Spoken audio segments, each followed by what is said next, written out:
I'm going to guess that most of you are up to here listening about trends and things that are going to happen in 2015 and so on and so forth. I'm not going to bore you with trends. I've been sitting here all morning and I've been hearing the stuff that's been happening, and great admirer of Leo's work, and also many crowdfunding platforms around the region. Many of them have inspired me.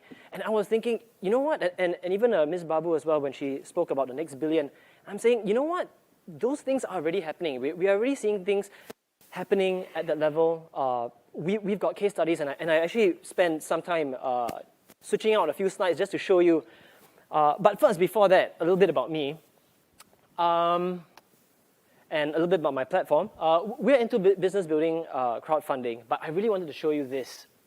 This was the one campaign that changed my life, at least my relationship with crowdfunding. You're looking at one of the top funded computer games on Kickstarter. When I heard that the development team went independent and they were going to start publishing their own game and publishing it with the power of the masses, I said, here, take my money. So I went on Kickstarter, I put in $70, and I said, okay, take it away, guys. Go and build the game that I've been waiting forever for.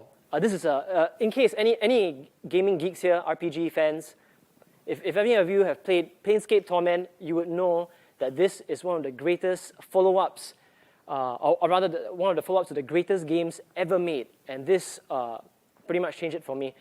They came back a few weeks later and said, you know what, guys, we have another funding goal. If you help us reach $2 million, we will get Patrick Rothfuss.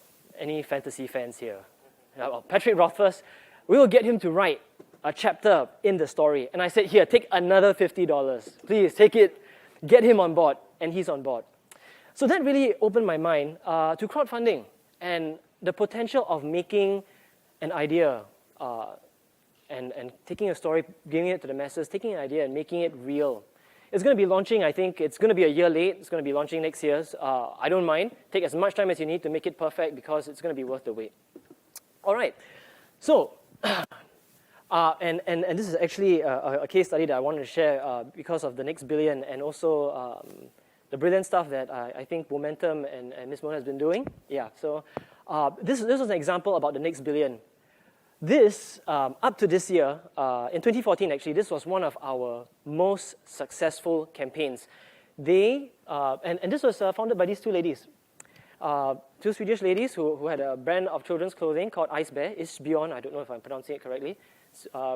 They broke all sorts of records for us, raising about €500,000 during their campaign time. I was incredibly, I was super excited about this campaign because it showed me what two ladies who have an established brand of clothing, not a high-tech company, not one of your sexy tech startups, but a company that had created such empathy and such connection with the community. If you look at the statistics, the people who funded them are aunties, grandmas, moms who love the brand. And if you bought shares in the company, they give you 25% for the rest of your life. So they had a fantastic campaign. You know, ladies came on to work and just said, okay, I want to back you. I want to make you successful. That's them. And another SME that made it on our platform this year, and this happened in January, I believe. Again, not a tech startup, nothing really sexy about it. It's sugared water, guys. It's a relaxation beverage. So if you know Red Bull, this is the opposite of Red Bull. This makes you relaxed. It's based on green tea. And you know what? They've got great branding, a great design story. You know, it's fantastic. This is Noah, and that was his product. He raised $1.4 million in 4 days. Guys, $1.4 million in 4 days. So the kind of momentum that we are seeing happening in equity crowdfunding is amazing. It's taking the world by storm. It's already happening in Europe, and we think it's going to take Asia by storm. You've heard the stories about how Asia is going to be huge when it comes for crowdfunding. We think it's true too, based on what we've seen in Europe. So you've probably seen this, Jeremy Aoyang's outfit talking about, you know, the collaborative economy. Just as I was coming up here, I was looking at one of my VC friends' updates, and he was saying that the COE price, and that's the certificate that you need to buy in order to get a vehicle in Singapore. This certificate that entitles you to buy a vehicle in Singapore for motorbikes has gone up to $6,800. It's high. I don't think it's ever been that high. that is probably proof that motorcyclists now are monetizing through the shared economy. These guys are going around delivering things using their bikes, and there's a greater demand for this more than ever before. Well, this slide, and I won't get into it, really just talks about how the collaborative economy and really where FundedByMe and all crowdfunding platforms find our place in this whole ecosystem. We have a company, it's a service. We motivate the marketplace, all your investors out there, all and sundry, and then we provide a platform for you to really create, ideate, build, and sell. So this really ugly slide, and I took this out from I believe it was a blog that had was demonstrating really the progress of the web. But there's a deeper story in this, and I like to tell it this way. If you look from where phase 1 is, this is where your web 1.0 used to be. And you look to where eventually we are over here in the shared economy. You are looking at trust, a trust continuum, where before the web just gave you information. And now, in phase 2, where now you find your friends and you're trading products and services, now for the first time in phase 3, where we are today, we are transferring money. In terms of that trust factor, nothing is greater. You are putting money out there in an entirely digital environment, putting money value out there, and putting it to places where you've never been. Half of the investors for the 2 cases that I put up there, and even myself for that Kickstarter campaign, I have never met the founders, but I trusted them enough to put money through a platform or through a payment gateway to fund them. So, what do we do? And I won't get into that in time. I just really want to show this. Where we see crowdfunding really, and this is really part of the whole evolution that we've seen in the past few years of doing this, we have seen ourselves not supplanting, strange enough, we're not supplanting the VCs and the angels. Our role has pretty much been complementary. Where it is today, and this may change, of course, and even though we've been doing this for a while, we're probably only at the beginning, but where it is today is that we are now being a complementary party in this whole funding ecosystem. We have found ourselves helping, we've seen angel investors come on our platform to spot for deals, and we've seen VC firms fund companies after they've had a successful round. We've seen PE firms come to us and say, hey, I've got a company going, it's pre-IPO, we need to raise some funds. We've seen all companies across the spectrum, SMEs who need funds, who need to raise capital, which is why we sort of pivoted early last year to say, look, we are really about, as an equity crowdfunding platform or as a crowdfunding platform, a business building platform. Business building crowdfunding. That's been our niche. So this is a chart which we pulled from our database on where our investors were. This is actually a case study on our own crowdfunding platform. We went out there and said, okay, you know what? We're going to eat our own dog food. We're going to go crowdfund our own company. And we found something really interesting, that all our funders came from around the world. We opened up the borders and say, look, we want anybody really. If you're interested, you like what we do, fund us. And we found that we've had over 400 investors from all over the world, over 60, 70 countries. And today now we have joint ventures. Because of this, because of that exercise, we found strategic partners in various parts of the world. In fact, this is why I have a job today here in Singapore. It's because we found strategic partners through crowdfunding. And I didn't mention this before, but what also is part of the whole business building experience of crowdfunding is that it becomes a very strategic play. You're no longer held down by the VC connections that you have in your own country or the extended connections of their connections. But now you have a platform, an ability to reach out truly cross-border around the world. That's exciting.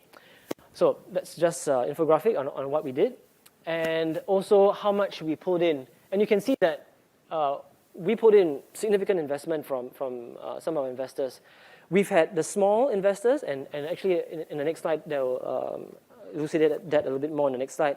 We found that the median investment was about 600 US, which means that a lot of people who are putting in small investments, but there were also a lot of people, not a lot, but there were significant amounts of people who were putting in a lot of money. These were people who we've, and we were able to track, the usage history, people who've, disappeared, signed up a year ago, came back and said, okay, I like what you're doing, I like this company, and, I'm going to put in a lot of money.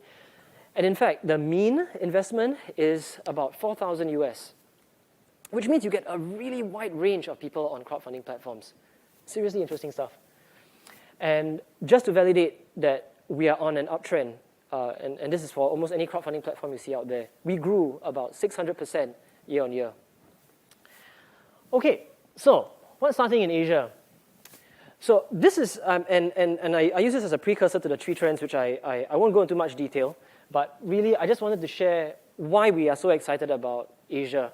Mostly because before we go into a market, before FundedByMe says, okay, this is something that we think is, this market is ready, we look at the popularity of e-commerce. We look at whether a country is social media savvy in social media, and savvy not just about penetration, but about their use. How do they use social media? Are they able to curate information? Are they able to process it? And also, the popularity of crowdfunding, say, on international sites. So not too much, I won't bore you with what we found in Singapore because this is all available. But now you're looking at the e-commerce market, of course, and this is a precursor to a later point. The e-commerce market now is worth more than $500 billion in Asia. People are spending money really fast on e-commerce, and they're finding ways to put more products and companies. In fact, even in Singapore, we are finding shopping malls. There are lots of people there, but not a lot of people are buying because they're getting better deals on Lazada, on online marketplaces. Now, this was a statistic from APAC, and also just to demonstrate the market opportunity in Asia. This is how big the emerging middle class will be in 2030. No other region will have a bigger middle class by 2030. All right, and just as a side point, this is pretty interesting when I found this out. Unless you're in Philippines, the 2 biggest things that the emerging middle class will be looking at is 1, getting rich, and 2, starting their own company. Which means that for your normal retail investor or your normal man on the street, they are looking at 2 things chiefly: starting their own thing, making more money out of it. Well, there's nothing wrong with getting closer to God because, that's perfectly fine. Now, I just want to park this in your mind because I'm going to talk about it in a little more detail. The mobile, social, chat-obsessed citizen. Now, you look at those graphs and you tell me if Asia is going to be insanely popular, it's going to be an insane environment with regard to this. Lots of people who are totally bypassing their desktops to communicate or to transact, to do stuff, entirely living on their mobile phones. All right, so 3 trends, but let's talk about this one. I'm really, really excited about this. So over here you can see the number of people who are on social media, people who are on mobile social media. This is the growth rate that we're looking at. People who are going to be on mobile social accounts have grown 23% year on year. This is going to grow. This is going to be phenomenal. This is going to keep on growing and expect it to keep on growing. And I want to also lay to rest any doubt on the myth that Facebook is dying. Facebook is growing. Facebook is still popular. Facebook is still number 1. Facebook is so popular that it's outstripping any other social network. This is from We Are Social, so the guys do this on a yearly basis. In fact, more than a yearly basis. They give amazing statistics. Facebook is growing. If you look at the other 2 platforms, if people tell you, you know what, I hate Facebook, I'm not on Facebook anymore, I'm more on Instagram and WhatsApp. Guess who owns Instagram and WhatsApp? Facebook, right? And I just want to keep WeChat in your mind as I go on, but WeChat is another interesting thing. Now look at the amount of mobile commerce. Now over here, just a quick show of hands, who has bought something on your mobile phones recently? Just entirely on your mobile phones. Okay, small percentage. I promise you next time this year, more than half of this theater will have their hands up. People buying stuff on your mobile phones. Today, it's more common. You see something you like on your mobile phone, you go to your desktop, pay by credit card. Very soon, that whole purchasing experience will be on your mobile phone. Now, just as a side point, and I mentioned something about WeChat, and maybe some of you who have been in China will verify this, but people who use WeChat barely leave the WeChat environment now. We are looking at a generation of people who get their mobile phones, go into WeChat, chat with their friends. They buy their groceries on WeChat. They pay for their taxes on WeChat. They don't leave the WeChat environment. That is the environment that we're going to be moving to today. Imagine a day where you can go into a chat environment. And of course, the larger point is that people are becoming social, mobile, and chat obsessed. People want to move at the speed of a chat. Imagine if crowdfunding, and this is happening already in some extent, crowdfunding finding a place in that, an environment and chat where you can raise money at the speed of a text message. So yeah, I won't bore you with those insights. But this, by the way, is your new wallet in China. People, and if you've celebrated the Chinese Lunar New Year, a lot of people are now sending red packets, which is a gift that you give in Chinese New Year, over WeChat. People are giving people money over WeChat. Welcome to your new wallet. And, by the way, so Alipay. How much is Alipay transacting in terms of e-commerce? $1 trillion already. All right, 1 trillion US. And we mentioned, and I mentioned a little bit earlier about how e-commerce is correctly predicting the rise of crowdfunding in any form, equity, peer-to-peer rewards. And look at how fast P2P lending is growing in China. You've seen similar stats like this before, but worth sharing how fast this is growing. Imagine, less than 2-3 years ago, none of this existed. P2P lending nearly did not exist in Asia as an industry at all. This is where it is today. And you're looking at all these forms of crowdfunding, leapfrogging what the West has done, and in Asia, we're just going directly into making it happen. One of my friends runs a P2P business-to-business crowd lending site. He's already one of the biggest in Guangzhou, and he's telling me that he's finding it hard to find enough people to expand his business. It is booming. All right, now this is the last point, and just for time, I'm just going to spend the next few minutes on this. We've talked about the 99%, but how about the 70%? Now, who am I referring to? The 70%, and if funded by me or any other crowdfunding platform, based on today's financial infrastructure, even if we were super successful, we would only reach 30% of the population in Asia Pacific. Why? Because 70% of them are unbanked. That's 70% of the population in Asia Pacific have no access. If you think this is a strange statistic, 1 out of 3 people in the US are underserved by banks, either underserved or unserved. So this is actually a very interesting problem, reaching people who have no access to financial services. Now, there are lots of people who are doing very interesting things already in Kenya, and I guess you've heard of M-Pesa. M-Pesa is doing interesting things already with their mobile commerce and their mobile banking platform. There are more people with M-Pesa accounts than there are with bank accounts, and it's a simple reason really. There are more people with mobile phones. And imagine now your mobile phones, and Kate mentioned earlier about how people need banking. You're right, people don't need banks, they don't need the financial system, they need financial services, they need to be having access to banking.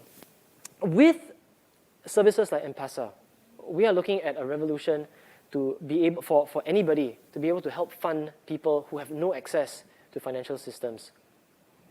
And how fast are they growing? Pretty fast, really, 21% year on year, and the number of accounts are growing. They are already expanding outside of Kenya. I believe they are penetrating into other developing nations like India. This is actually, I guess, why, and really I'm coming to this, why we think that 2015, and many of my colleagues and fellow partners in this industry would tell you, 2015 is going to be a pivotal year. It's going to change everything. We are looking at regulations changing, and thanks, Leo, for mentioning that. We're looking at really the hockey stick for crowdfunding as a whole industry changing. And we're looking at innovation that's helping to reach, for the first time, the underbanked or the unbanked. I was going to talk a little bit about Bitcoin, but of course, looking at time, we probably won't be able to get too much into it. But don't be fixated on Bitcoin.